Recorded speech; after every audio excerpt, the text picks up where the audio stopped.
जय संविधान, जय भीम, महात्मा गांधी की जय, गोडसे मुर्दाबाद। देखिए, ये बात तो बिल्कुल स्पष्ट है कि ऑपरेशन सिंदूर के बाद जिसकी चर्चा अब भारतीय जनता पार्टी ने रहस्यमयी तरीके से करनी बंद कर दी है। अब ऑपरेशन सिंदूर की आप बहुत ज्यादा चर्चा भारतीय जनता पार्टी के लोगों द्वारा नहीं सुन रहे होंगे।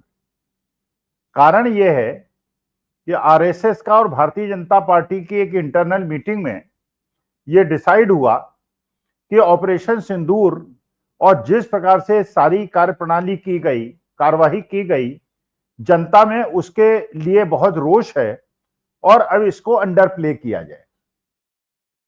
पहले ये सोचा गया था शायद भारतीय जनता पार्टी आरएसएस द्वारा कि जैसे सर्जिकल स्ट्राइक की थी बालाकोट में, उसी प्रकार का हिस्टीरिया बनेगा ऑपरेशन सिंदूर के बाद, लेकिन हुआ नहीं वैसा।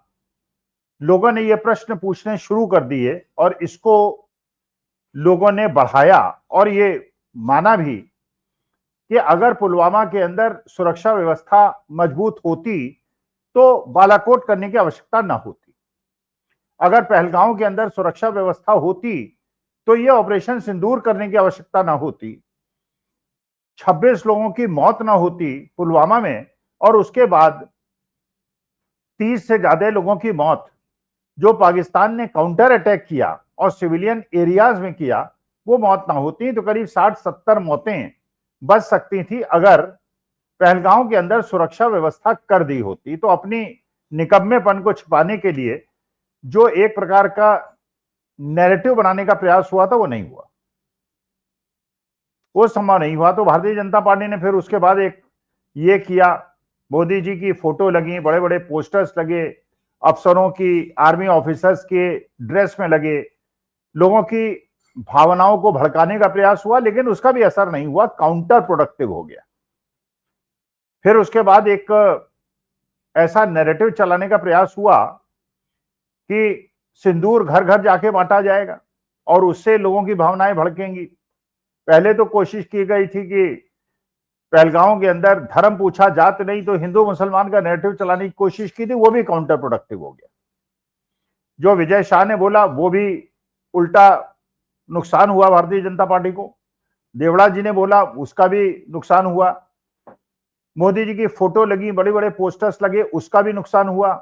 सिंदूर बांटने की बात हुई तो जनता में बड़ा तगड़ा रिएक्शन हुआ और जनता के रोष को देखते हुए और भावनाओं को देखते हुए ऐसा लगा कि ये तो काउंटर प्रोडक्टिव हो गया, अब ऑपरेशन सिंदूर के बारे में ज्यादा बातें मत करो। जब सीडीएस ने विदेश में जाके इंटरव्यू में कहा कि हाँ नुकसान तो हुआ है, उससे मामला और गंभीर हुआ। डोनाल्ड ट्रंप ने मामले को और ज्यादा गंभीर बना दिया, 12-13 बार कह दिया कि युद्ध विराम उन्होंने कराया है। अच्छा, जले पे नमक तब छिड़क दिया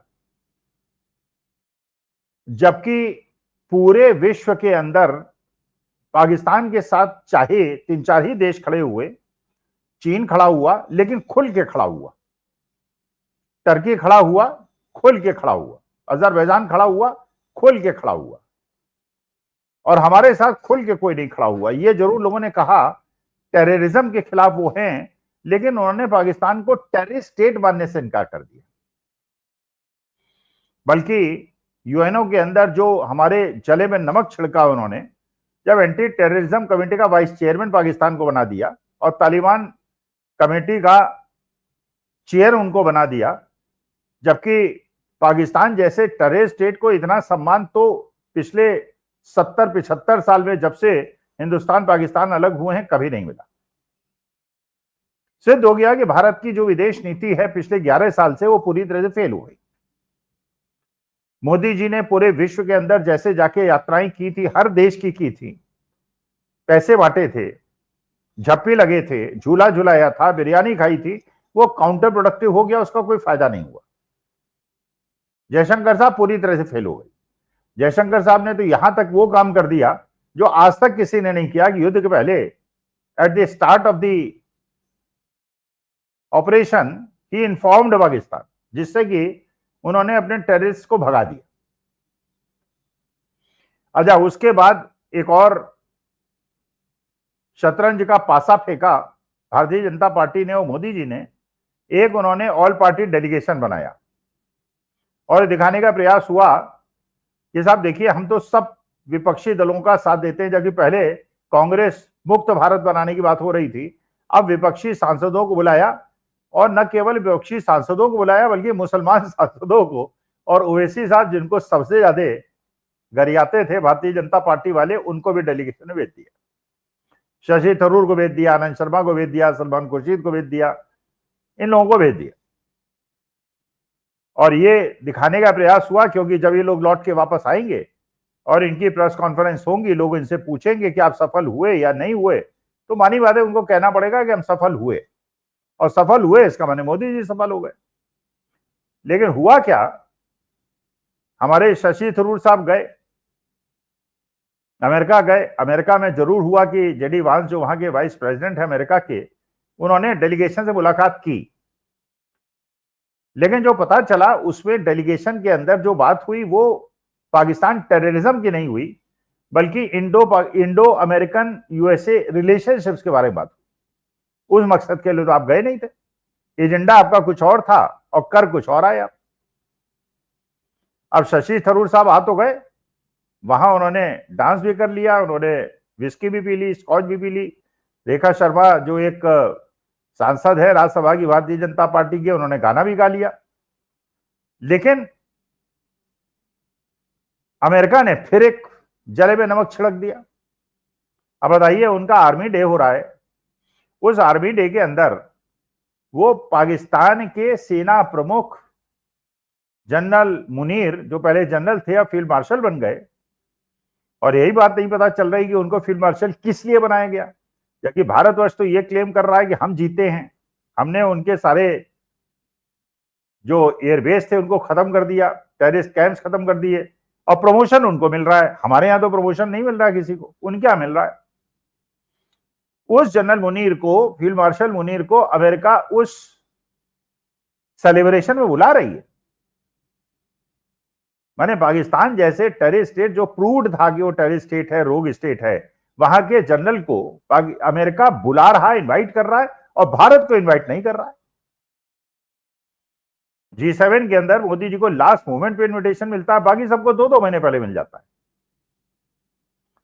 तो एक बात तो बिल्कुल सिद्ध हो गई कि मोदी जी की फॉरेन जो पॉलिसी थी वो तो फेल हो गई। चलिए कोई बात नहीं, वो कोई एंटायर पॉलिटिकल साइंस के स्टूडेंट हैं, कोई एक्सटर्नल अफेयर्स के तो है नहीं, विदेश नीति के तो है नहीं।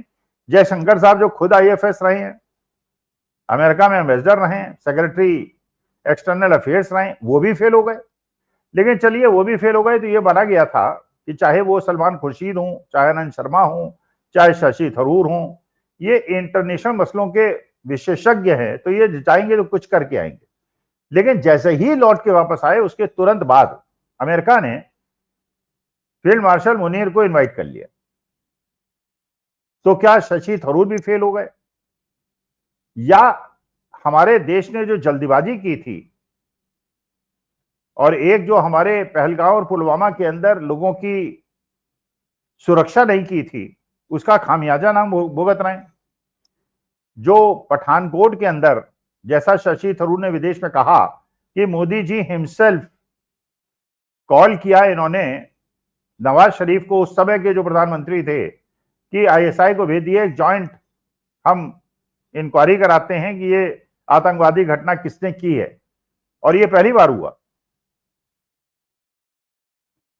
तो शशि थरूर साहब जो उत्साह से गए थे, और जैसे अंग्रेजी उन्होंने बोली, अच्छा ये भी नहीं पता चल रहा है देश को कि ये जो डेलीगेशन गए थे ये क्या करने गए थे, क्या इनका एजेंडा था और क्या इन्होंने पाया।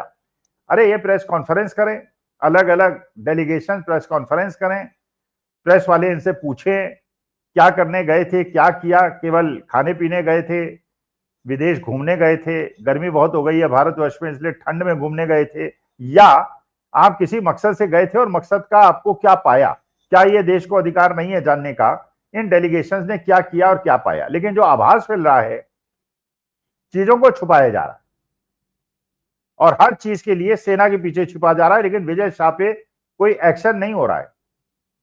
जो सेना के अधिकारियों का अपमान करते हैं, देवड़ा साहब जो डिप्टी चीफ मिनिस्टर हैं मध्य प्रदेश के, उन पे कोई एक्शन नहीं हो रहा है जो सेना का अपमान करते हैं। लेकिन खुद सेना के पीछे छिप जाते हैं।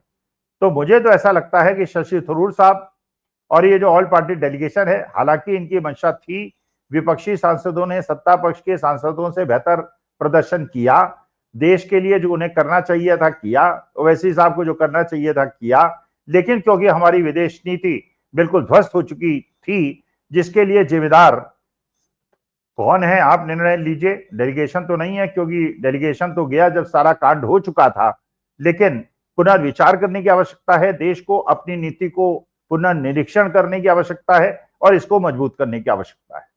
नमस्कार, धन्यवाद और प्रणाम।